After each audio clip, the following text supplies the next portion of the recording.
Bem,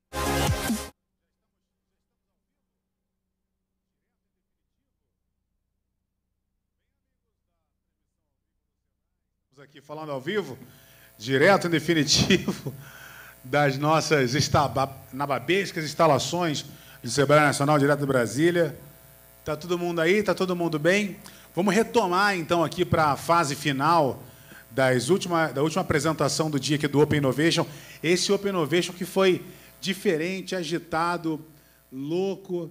Teve Open Innovation, teve Open Enrolation, teve tudo já aqui hoje. Uma loucura. Quero convidar vocês. A gente, daqui a pouquinho vai ter um meetup. A gente colocou um flip chart ali fora e você tem a oportunidade de dar 3 respostas para a gente. Tá? Tem o que bom, o que pena e o que tal. Você pode dizer lá, que bom que aconteceu isso, que tal que aconteceu aquilo e que pena que aconteceu aquilo e que tal, dando a sua sugestão de melhoria. Tá? Lembrando que o Open Innovation é um evento colaborativo, aberto.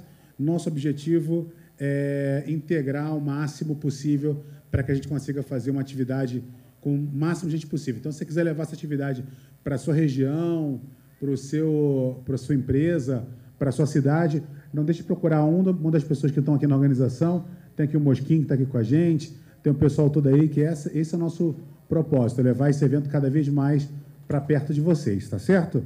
Quero convidar aqui ao palco agora, pedindo a salva de palmas de vocês, para o Alexandre Mosquim, diretamente da Votorantim com a gente, my friend Mark Lund com a gente também, e o J. Rawl está aqui com a gente já aqui, bem-vindo também, J. Rawl. Bom, com vocês agora, sejam felizes. Obrigado. Tô aqui do Obrigado, Mac. Obrigado, Mac. Bom, pessoal, poxa, como sempre, um prazer enorme estar aqui falando com vocês.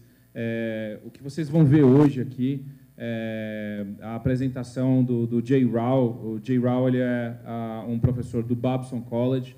Para quem não conhece o Babson College, ele é a maior universidade focada em empreendedorismo do mundo, pelo, sei lá, 30º não sei quanto ano consecutivo, né? Eu tive a oportunidade e indico para todos vocês, quem realmente tiver a oportunidade de fazer pelo menos um bootcamp de 15 dias, né? Parece uma coisa assim, impossível, porque é uma universidade, né, em Boston, tal. Aliás, é a piada, né? Porque ela não fica em Boston, ela fica na grande Boston, né? Não é piada, é verdade. Ela fica numa cidadezinha chamada Wellesley, que faz parte da grande Boston, né? Enfim, mas, cara, com todo mundo, quem é empreendedor aqui sabe que com muito foco, planejamento e daí por diante a gente consegue qualquer coisa na vida, assim, com muita determinação. Então, assim, eu tive essa oportunidade, foi incrível. Tive aula com o J. Rawl, que já está aqui. Este aqui é o Jay, está aparecendo a imagenzinha dele aqui, ele está aguardando para falar. O Jay é literalmente o melhor professor que eu já tive até hoje. Assim. Ele tem uma capacidade de conseguir... Cara, você não pisca, você não consegue piscar na aula do cara.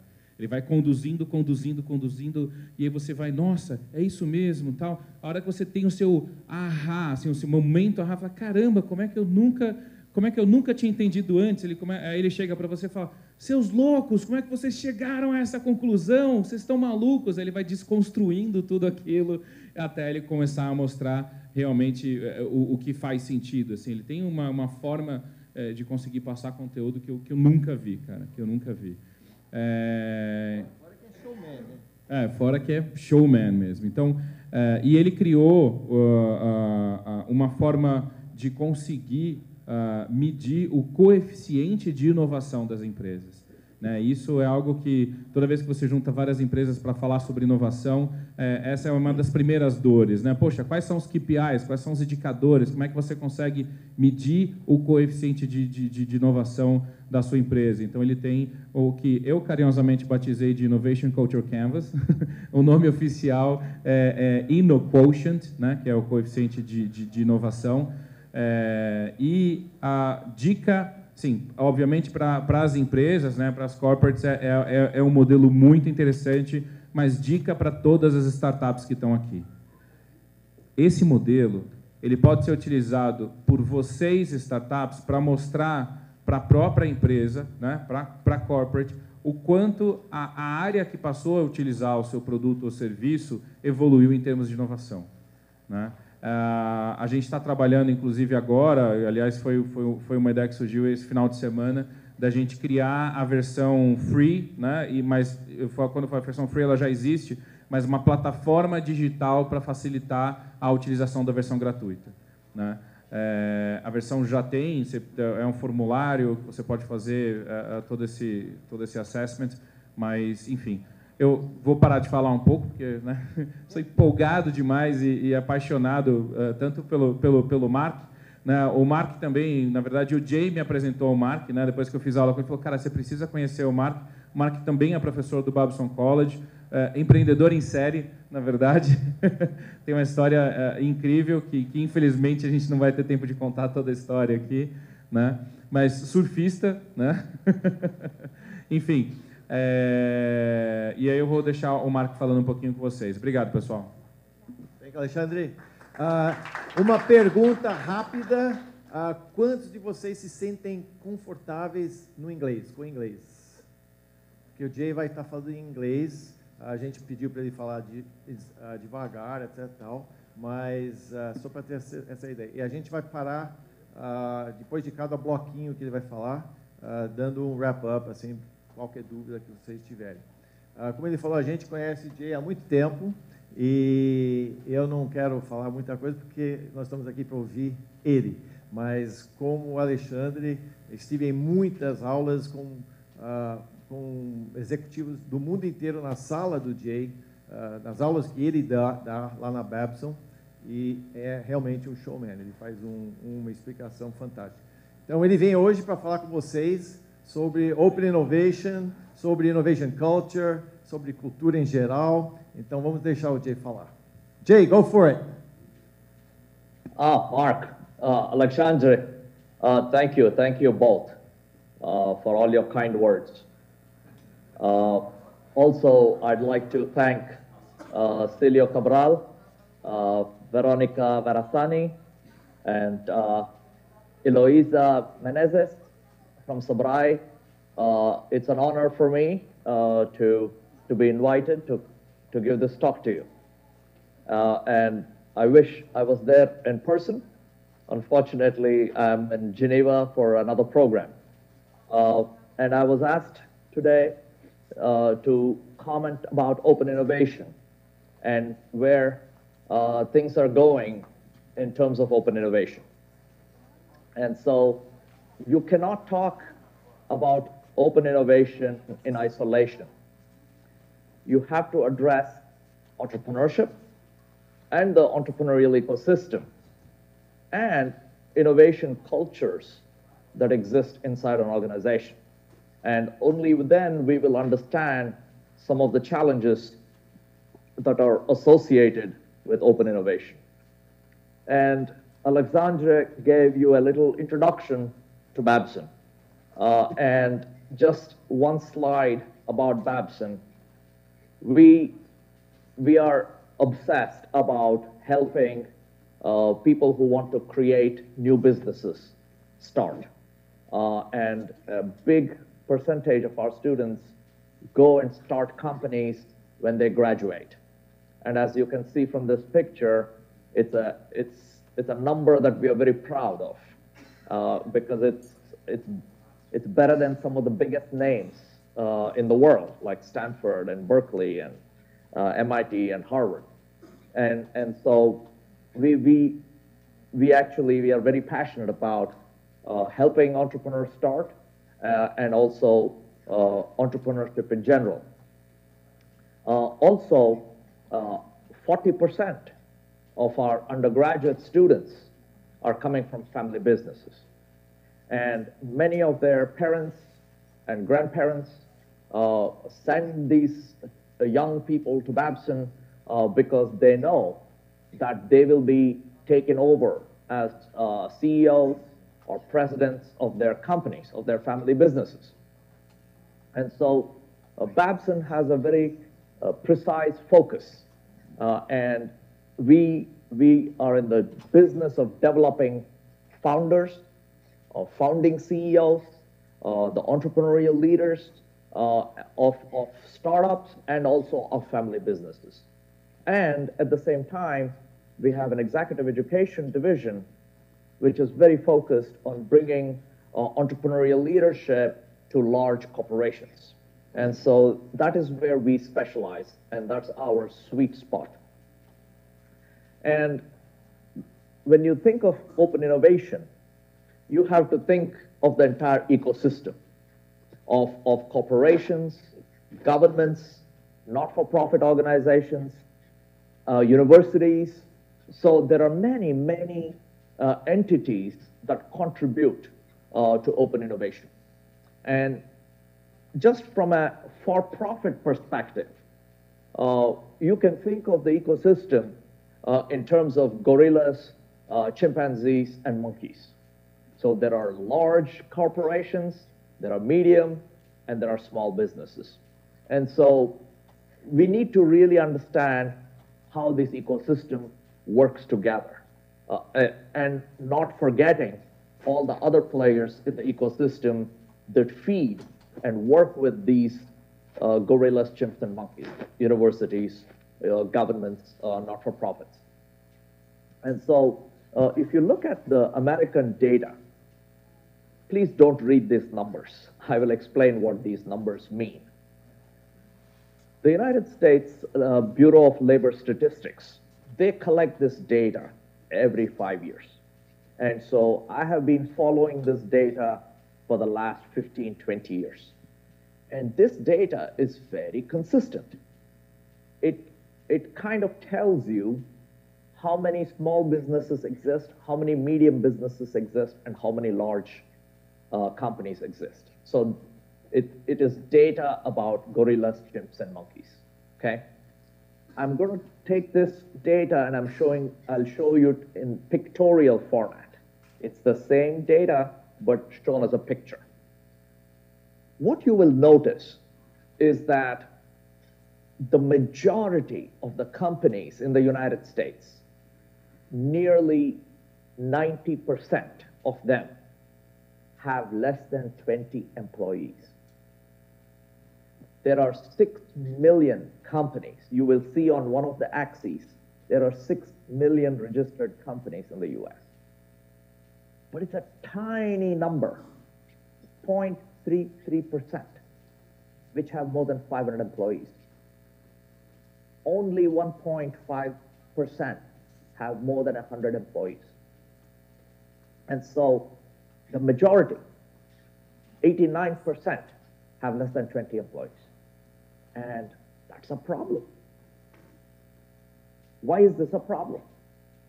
If you look at the same picture, I've not changed anything, okay? You will see that the percentage of people employed by the top 10% of the company make up for the huge percent of the population. And the amount they contribute to wages and payroll is also a huge, significant number. So 11% of the companies contribute to 83% of the employment in the United States, which translates to 87% of the earnings and the wages of people in the US. And we need to really be concerned about this. So one of the big challenges that an economy like the US has is that there is a scarcity of firms with more than 20 employees, okay? In fact, 61% of them have less than 4 employees. Now, you may be wondering if this problem is worse or is it better in other parts of the world. And this is where we need to look at some data in more detail. If you look at the world, there are only 5 countries where the economy really depends on large companies: United States, Japan, Germany, UK, and France. In the rest of the world, the dependence, the number of small companies is even bigger, even bigger. So the next picture is a little difficult to read, but I'll explain what that data means. Again, what this shows, and I have outlined Brazil, the data for Brazil, you will see that nearly 50% of all Brazilian companies have less than 20 employees. Okay? So Brazilian data is not that different. Okay? And there is still a big scarcity of large companies. Okay? And so we have to be a little concerned about this globally. So what are some of the big conclusions we can draw from this distribution of gorillas, chimps, and monkeys? The first conclusion is the world is full of small companies. Unfortunately, there are also studies to show that these small companies are highly unproductive. They are not very good in terms of using some of the new innovations. Okay? They are not very good in terms of increasing the output over input. And they tend to also provide very low wages. And so this has a big impact on the economy and the ability for the economy to grow faster. So the first challenge that we all have is that there is good evidence to show that most countries need more fast-growing and larger companies. So that's the first conclusion. And again, don't read all of these pictures, but I will summarize. The productivity of small companies is very low. And our GDP gets hampered or is constrained by these number of small companies. And so basically what is happening is that when I travel the world, whether I go to Chile or Scotland or Switzerland, the whole world is obsessed with startups. When I visit universities, when I go to city incubators and local government incubators or even federal level, everybody is trying to help startups. Startups are needed. Without startups, there are no scale-ups. So the first problem we have globally is that we don't have enough scale-ups.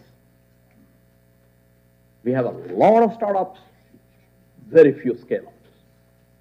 So the question then becomes, who scales up?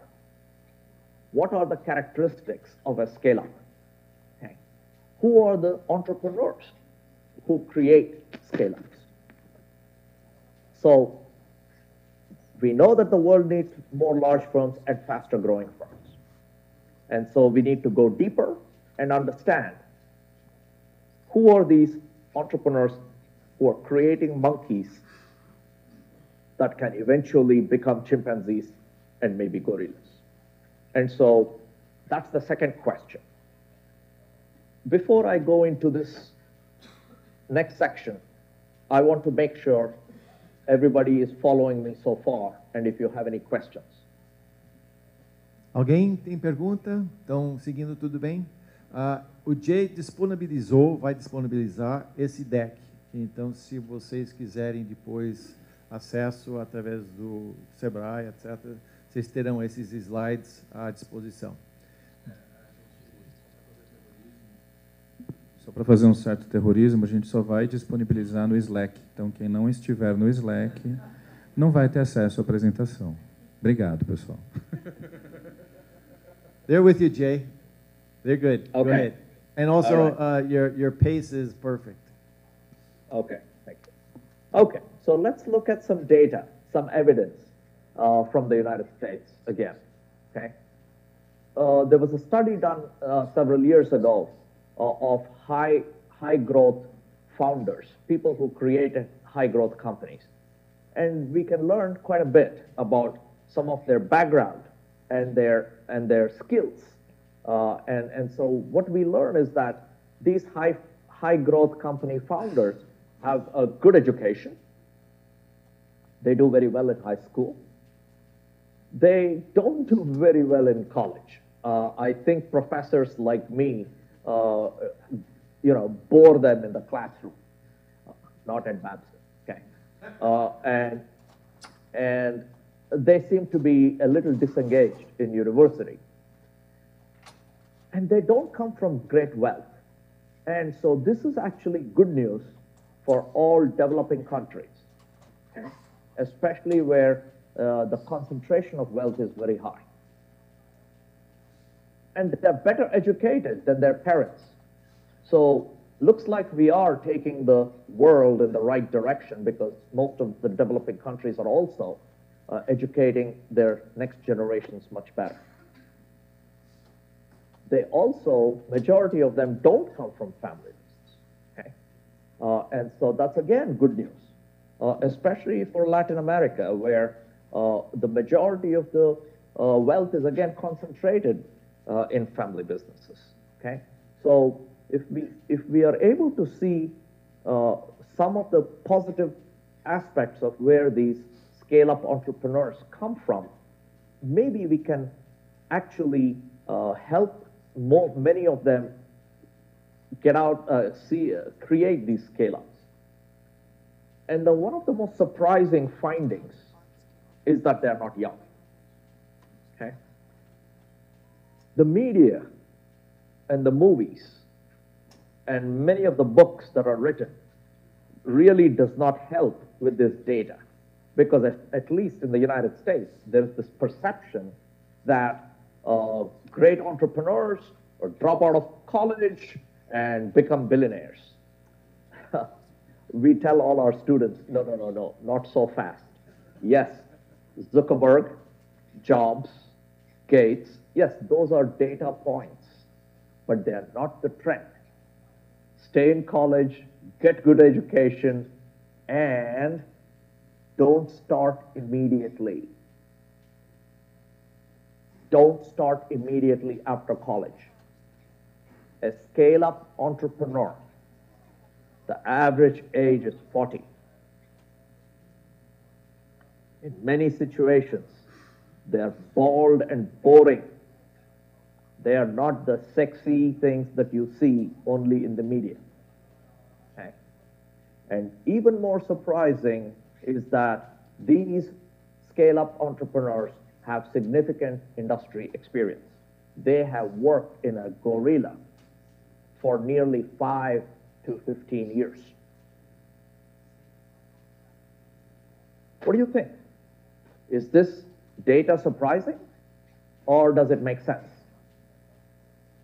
that scale-up entrepreneurs, in fact, are not young and have significant experience working at a gorilla? If you sit back and try to understand this, it is not the ideas that matter. It's the ideas that scale that matters. And there are very few places where you can learn the skills to scale.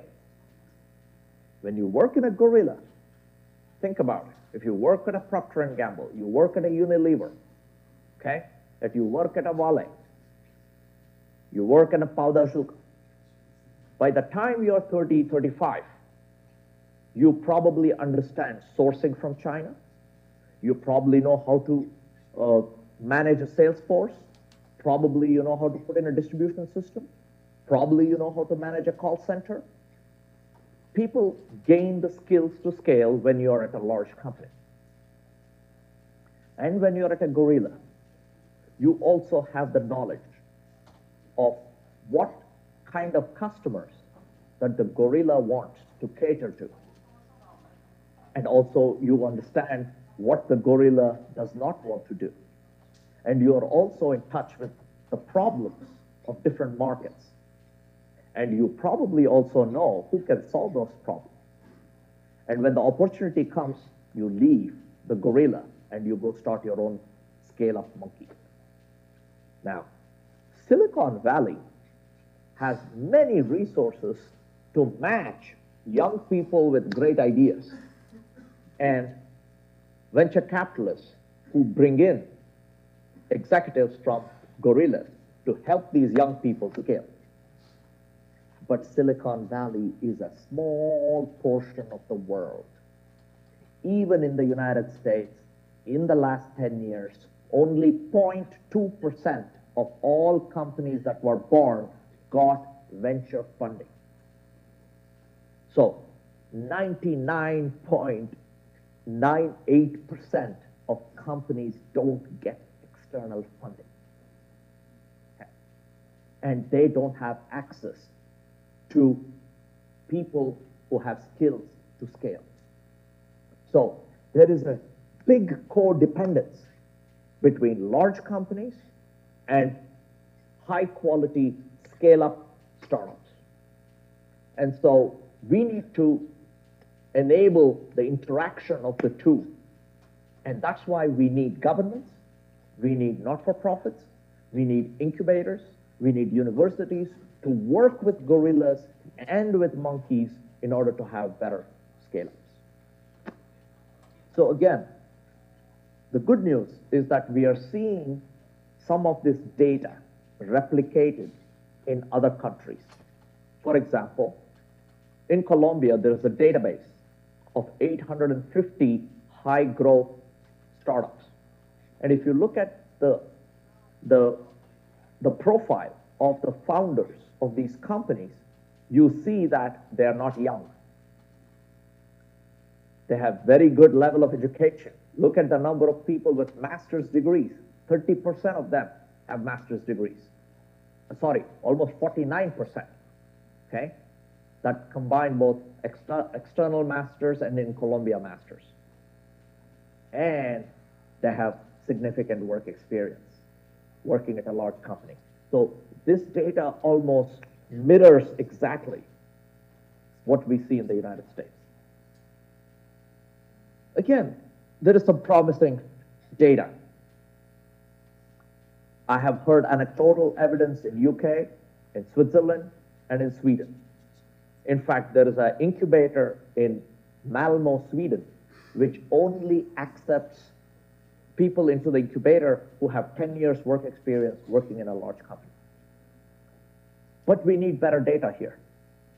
We need to understand more about the profile of the scale-up entrepreneurs. And so we need organizations like Sebrae to really help get this data to be much more powerful. And only then we will be able to better understand the ecosystem of gorillas, chimps, and monkeys, and universities and governments working together. So again, let me stop here and see if you have any questions. Alguém quer fazer uma pergunta para o Jay? Todo mundo entende scale up e tudo mais, né? Os termos que ele está usando, todo mundo entende, não é surpresa para ninguém. Foi surpresa saber que a idade média é por volta de 40? Essa aí ou não? Foi. E principalmente que o maior perfil de Scale Labs são pessoas que vieram de grandes corporações, que tiveram uma experiência, né, forte em grandes empresas e levaram essa experiência para o universo das startups. Essas startups conseguiram escalar com muito mais facilidade, né? Então, isso, quando ele me mostrou isso pela primeira vez, para mim foi uma grande surpresa mesmo. Assim. Eu sabia que existia essa característica, mas não sabia que era a predominante mesmo. Jay, we've got a question here. Go ahead, please. Hi, Jay. Nice to meet you. Hi. I have a question. Like you said, in Silicon Valley, have entrepreneurs have 20-something years old, and you say that the scale-ups have 40 or something years old. So these young entrepreneurs can hire these 40 guys that have this experience for have this power to scale these startups. Absolutely. This is I didn't say the question, but this is the question. I'm not saying that population doesn't exist. It's a very small population. When we talk to our undergraduate students, we don't tell them don't start. We tell them, look, you can go start. You may have a fantastic idea, but make sure you hire people or bring in partners who have done it before. Venture capitalists all automatically do that for the companies that they invest in. And everybody loves Silicon Valley, but we have to be very careful what percentage of all startups get that kind of support and money. So it's a numbers game. If you are we also tell them, you go try and raise money in Shark Tank. You go raise money outside, and if you get it, fantastic, because they'll help you with the skills to scale. But if you are not able to raise that money, and if you are doing it by yourself, again, as the founding member of this entrepreneurial team, make sure that there are people who have already done it before. And very few startups get that type of resources or able to kind of do the matching between the older people and the younger people. I don't know if that answers your question. Yes, it did. Silicon Valley has data points, but that's not the trend. Very good. Okay. Jay, just one clear up. Had a question about monkeys, chimps, and gorillas. Monkeys seria os startups, Yes. chimp seria empresa média tamanho e o gorila seria empresa grande. Chimp, monkey. Okay, go ahead, Jay. Okay. Next block. Okay. Let's get back to open innovation, because that's the theme of this conference. And so why is this open innovation important? And more specifically, who should care about open innovation, and how should we be thinking about open innovation? If you look at the data in the United States, in 1960, US gorilla used to live for 60 years.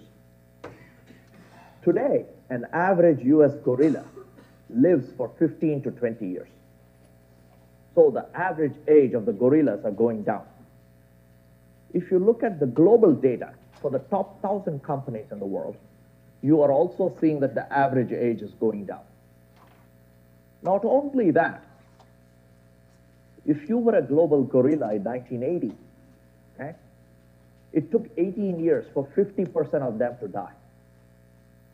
If you were in the global 1,000 in 1985, it took 14 years for 50% of them to die. You are seeing that gorillas are dying faster and faster. And that is a problem. We don't want gorillas to keep dying faster and faster, okay? And then there are many, many reasons why gorillas are dying faster, okay? The bad news is chimpanzees die even faster than gorillas, and monkeys die even faster than chimpanzees. So we have a lot of problems to solve there, okay? But if you look at how innovation has changed over the years, in the 70s, in the beginning, we used to focus a lot on product innovation, new product development. We used to focus a lot of R&D and patents. But then came process innovation, because the Japanese came into the United States, they came into Western Europe, and they were able to bring in products faster, better, cheaper. And that's when the focus, even in the West, moved towards process innovation. And in order to make sure that their products did not get commoditized, in the 90s, people also started bundling products with services. So service innovation became important. Today, the same thing is called experience innovation. Okay? And then came dot-coms. And in the dot-com times, many industries were impacted, like music, media, publishing. Many, many industries were disrupted. And that's when business model innovation became important. And today, in order not to get disrupted, in order that their business model is going to be very different from the past, many traditional industries are now saying, we need to structurally be different from what we are before. And we need to think of innovation very differently. We can't do everything inside. So structural innovation, open innovation is a fundamentally different way to create new products, new services, new business models. And so, in fact, technology and access to information, mobility, many of this has pushed especially the large companies towards open innovation. Let's take just one example. If you take the big pharmaceutical industries, global big pharma, for nearly 20 years, they have had problems. The majority of the new drugs are not coming from gorillas. They're coming from monkeys. Okay? So, and many industries are realizing that without the monkeys, the gorillas are not going to survive. And if you can't buy them, at least we have to play with them. So very quickly, large companies are realizing that they need to be a part of an ecosystem where the best ideas they have to go find, and they have to work with some of the best creative minds in that industry. And so in the last couple of years, open innovation has become much more popular. There used to be open innovation even 200 years ago. The Oxford Dictionary was created based on crowdsourcing and open innovation. Okay? But it used to happen only once in a while, and it was not in big numbers. But today you're seeing that this notion of open innovation has become very popular. And specifically, the big guru of open innovation is Hank Chesbrough. And in his 2003 book was a blockbuster book. And you can credit the word open innovation to Hank Chesbrough. And you see that the Google Trends, immediately the number of people looking at open innovation has taken off. Okay? This is worldwide data. And there are many companies that are today formed only around open innovation. How do you bring problem seekers and problem solvers? Problem articulators and solution articulators. How are you able to bring the two groups together and create new businesses and new business models? So Innocentive is a very well-known company in the US that is based on open innovation. Nine Sigma is another company, and you will see some of the biggest names, global names, who are part of these open innovation organizations. And the data about the future is also pretty clear. Many companies are now saying that they are going to be leveraging outside expertise in order to bring new products, new services to market. And the projections of investments for doing open innovation is also going up. And this is many different types of surveys are all pointing in the same direction. And you are seeing, this is one of the latest data that 2018, nearly 700 global strategy executives. And you're seeing that even though the top two sources of innovation are customers and employees, but then you will see that 7 of the 10 are all to do with outside of the boundaries of the traditional organization. So gorillas are really seriously putting efforts, and now they're saying 31% of all their innovations are actually coming with partners. in their ecosystem. And this is a pretty significant number. And this number is only going to grow. But there are at the same time some concerns and challenges that are associated with open innovation. Okay. Before I go into this segment, again, let me stop here and ask if there are any questions about specific trends and where the large gorillas are trying to go in terms of their investments or also predicting where they're going to be investing. Jay, I think we Yes. should save the questions for perhaps the end. Okay. Okay. Let me finish this, and I'll save it for the last. We have a deadline here. Okay. So, what are some of the challenges? What should we be concerned about? A couple of years ago, a big open innovation company in the United States went bankrupt. And some of the large companies that were involved with this open innovation company actually got hurt in that transaction. And so this is a small data, about 270 executives. It's a KPMG study, so it's a pretty credible data source.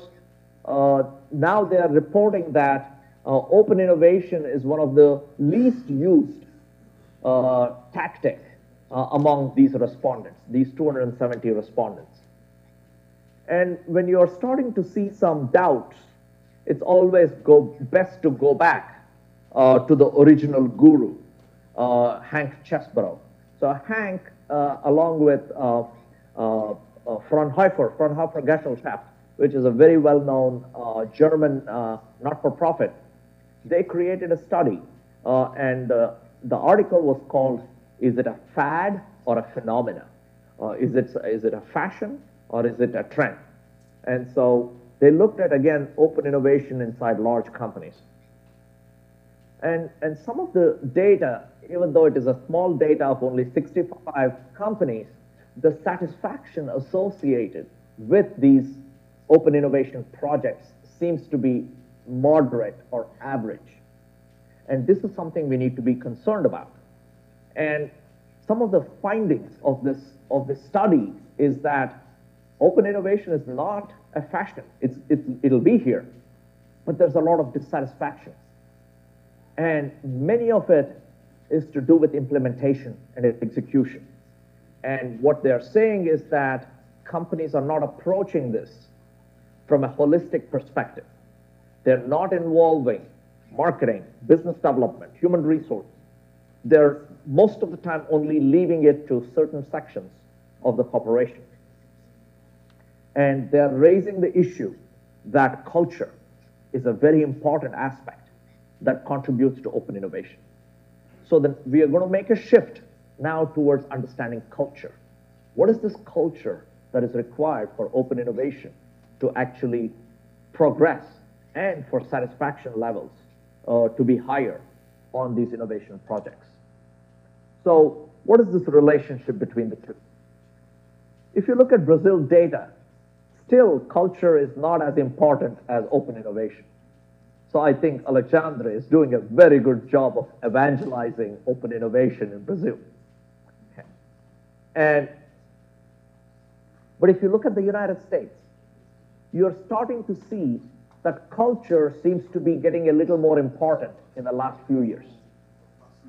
And if you do two different trends, culture of innovation and innovation culture and open innovation, you're seeing that culture seems to be again gaining in importance over time.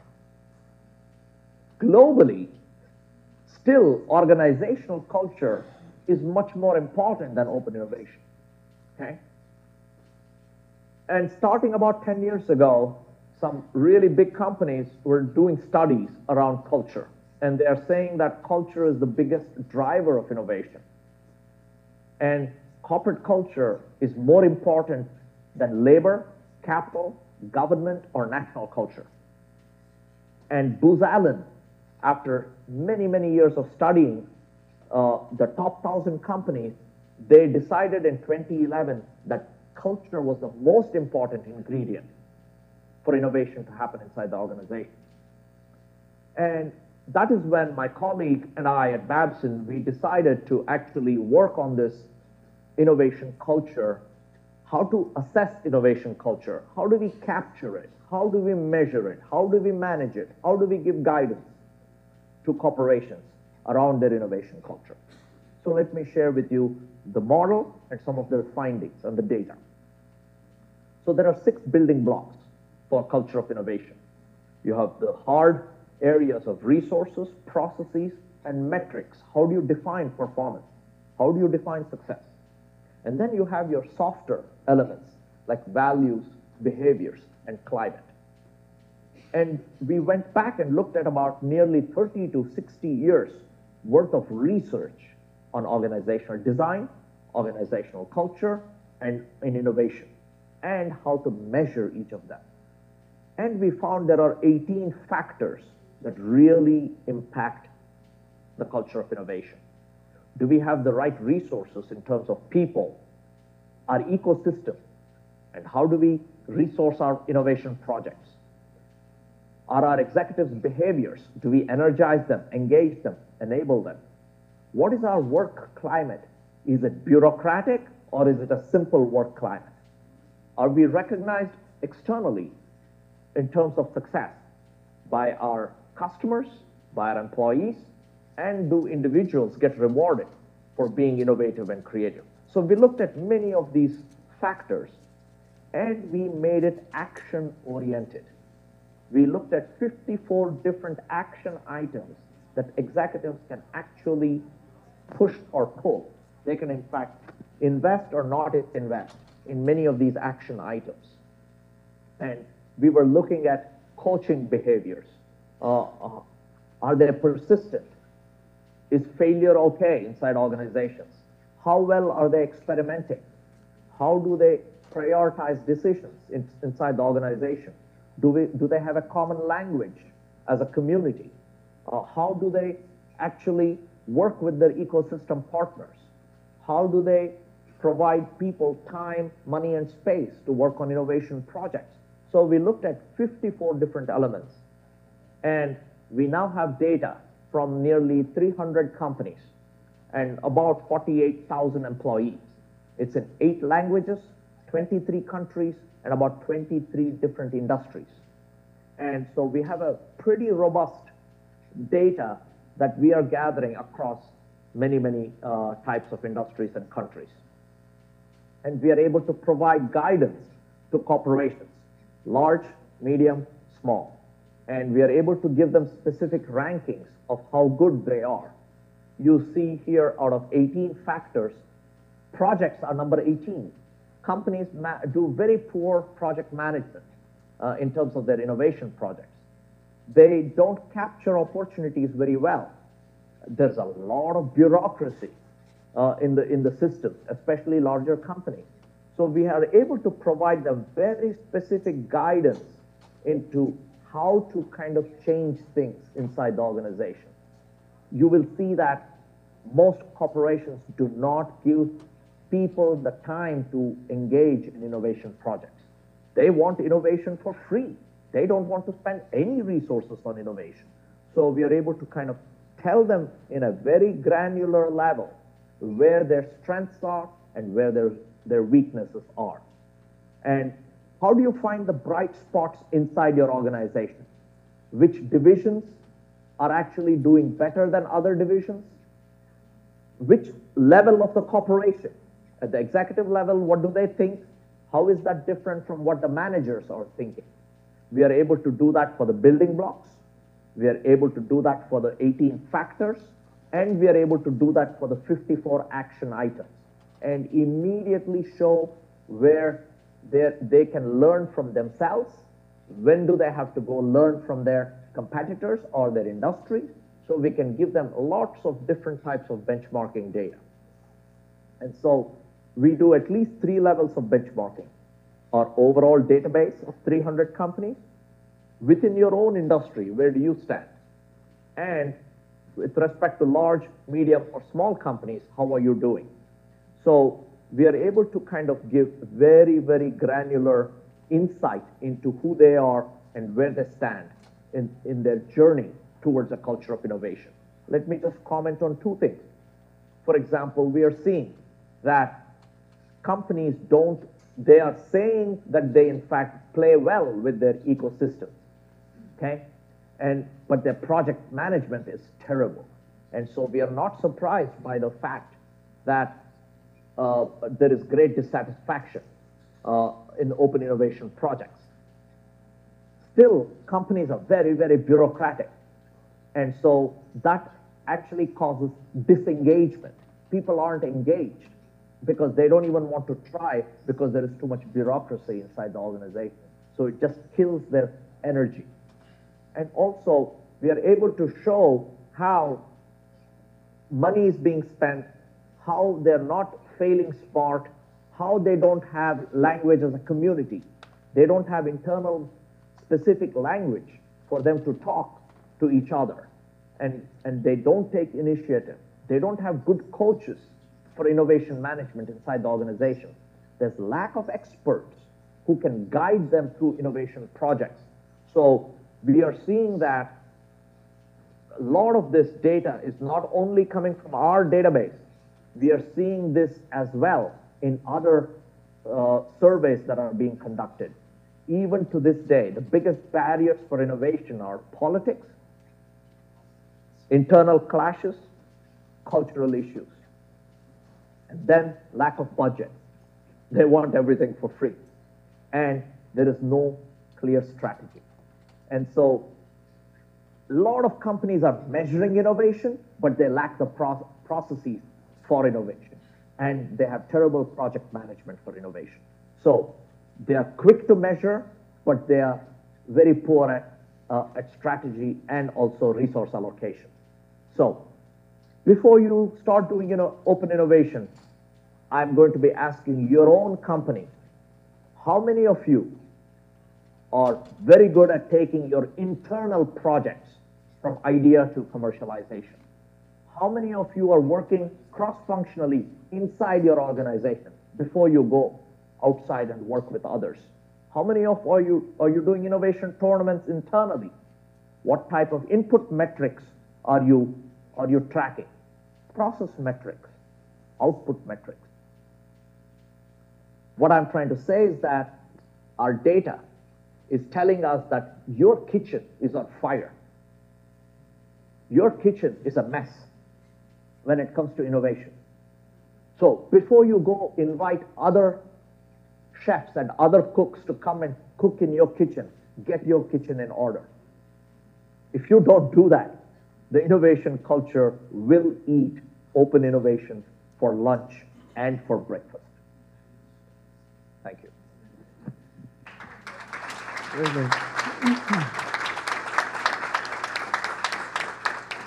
So we had a tremendous opportunity to have a class from Babson through Jay with wonderful information. As I said, the deck will be available. Vai estar disponível o deck.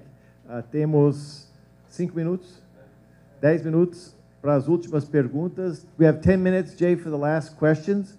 Se alguém quiser fazer pergunta, podemos fazer pergunta curta e rápida.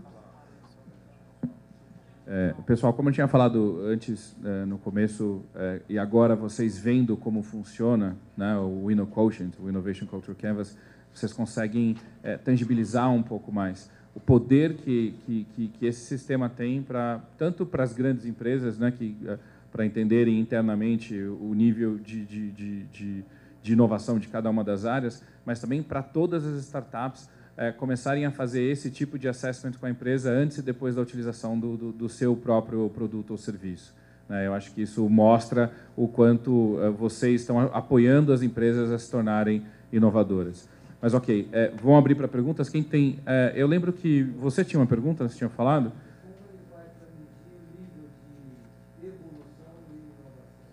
Okay, we've got a question here, Jay, and it's related to the difference between innovation and evolution, okay? And how do you measure that? Innovation, evolution? Innovation and evolution. The difference between innovation and evolution. Okay. Actually, I want to be careful with words, okay? fundamentally, there are two types of innovation. One is incremental, and the other one is radical. Okay? Incremental innovation is what we call as risk-based innovation. You don't have to be a genius. Everybody knows that there will be iPhone 11. That's incremental. Okay? But iPhone 1 was radical. Okay? And so there's a lot of uncertainty in iPhone 1. But iPhone 11, there is not much uncertainty. There is only risk. And we can almost guess what variables they're going to be improving on in iPhone 11. Okay? So I don't know what the word evolution means, but I know incremental and I know radical. Okay? And most of the corporations usually are much more comfortable with this words incremental and radical. Very good. We've got a question that came up online here, and it's if you could tell us one trend, one tendency for the future regarding open innovation.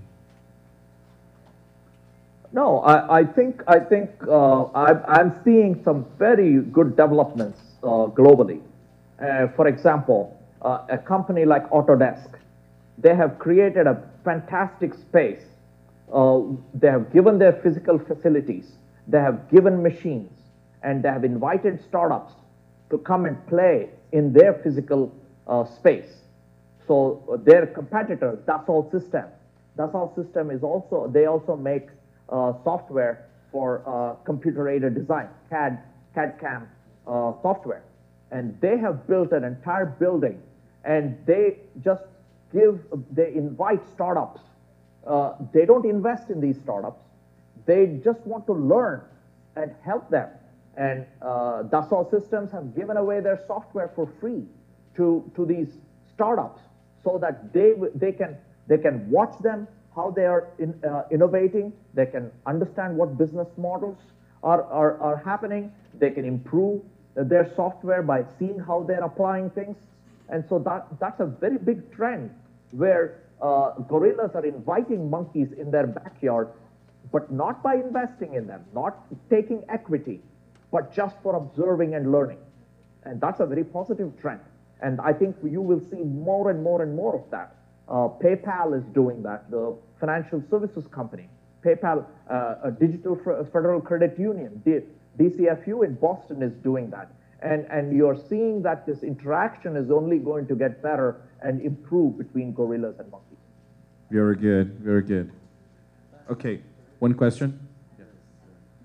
Thank you. People say that the Big Five, the American Big Five tech companies can be an obstacle to innovation. And I wonder what you think about the question of open innovation as a means to promote innovation in this context of a monopolistic market in the American and world markets. Alexandre, help me. The Big Five tech companies, is that you're talking of Apple, Facebook, Microsoft, Google, and Amazon? Is that what you're talking about? Yes. Okay, what's the specific question? What is the impact of these five? Is that because what you're people asking? say the Big Five can be an obstacle to innovation due to monopolistic reasons. So can now open innovation sort of help to reinforce innovation trends in the economy in general? Yeah. I'm not so worried about it. I mean, we have seen how the government steps in. In this case, they may be a little slow in stepping in, okay? Yes, like all companies, they need to be regulated. They cannot be given a free hand in doing whatever they can and do whatever they want, okay? So the government has been slow, and we need to understand some of their business models better and make sure that, here is one thing at least we know from the past. Innovation without boundaries is chaos. All good innovation happens when there are good constraints. So, even for the big five, there has to be boundaries. Great creativity happens when there are good constraints. So, we saw what happened when there was not good boundary for the financial system. And 10 years ago, the financial system in the United States blew up. So, how the financial system needs good boundaries, these big five also need good boundaries. Hi, Jay. I get curious about those information about the scale-ups that you bring it. And what about China? There is the same coincidence that you told about the United States and Colombia that exists? Okay. China. Today, China has the #2 investments in venture capital. Okay? The globe, in entire world, you need to think of $70 billion is United States, $40 billion is China, and $20 billion of venture capital is in Europe. Okay? And the rest of the world is almost nothing. Nothing. Okay? So China is very quickly catching up to the United States when it comes to venture capital. And they are going to put systems in place which are very different from the California venture capital model. In many ways, the California venture capital model is already broken. Okay? Because you're already seeing that there is a lot more private equity, private transactions, companies not going to IPO and to Wall Street, and the number of companies in Wall Street is decreasing. So many of the venture capital models that are out of Silicon Valley are already in trouble. So you are going to be seeing very different business models that are going to come out of China. And they are very aggressive, and there's a lot of money in there. But again, it's such a huge country, 40 billion is still very, very little, okay, compared to the massive population that China has. Ok, ladies and gentlemen, Jay, podemos bater palma para ele mais uma vez, só para agradecer.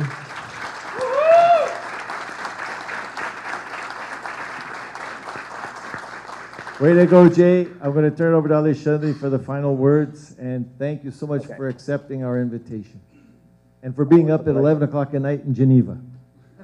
Oh, no problem. Thank you very much, Jay. Thank you. Oh, you're welcome. Very good.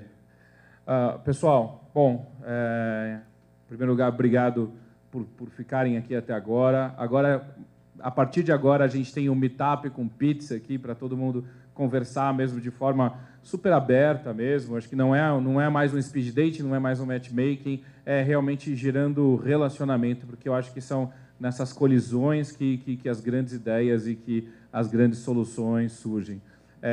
Só uma informação operacional, preciso que todo mundo pegue as suas mochilas, malas e daí por diante no guarda-volumes, porque vai fechar agora, e se vocês não pegarem agora, deixarem para depois do meetup, vai ficar trancado e vocês não vão conseguir pegar. Então, acho que é um bom motivo para vocês irem lá e pegar, né?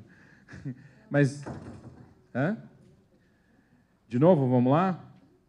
Vamos lá. Então, eu queria que todo mundo subisse aqui no palco, exatamente porque não tem que ter essa diferença de palco e plateia, né? O Open Innovation BR tem essa característica muito forte, para a gente fazer uma última foto aqui com todo mundo aqui presente. E obrigado demais pela participação de todos aí.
Eu queria saber quem é que fez negócio aqui hoje, quem é que fez contato.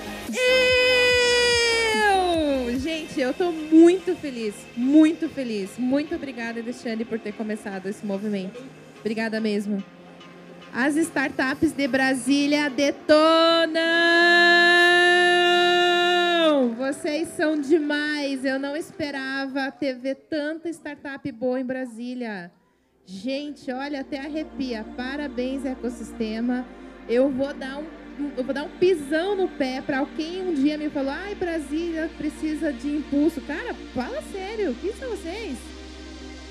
Vem mais pra cá, vem mais pra cá. Vem mais pra cá, vem mais pra cá. Vem mais pra cá. Ó, quem vai fazer bons negócios está pro lado de cá. Quem vai fazer maus negócios está pro lado de lá.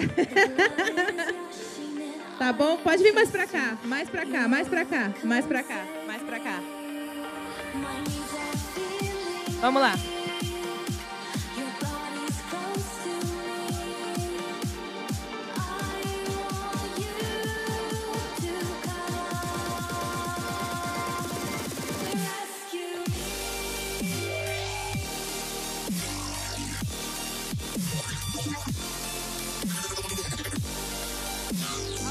Três, 2, 1. Quem fez negócio dá um grito.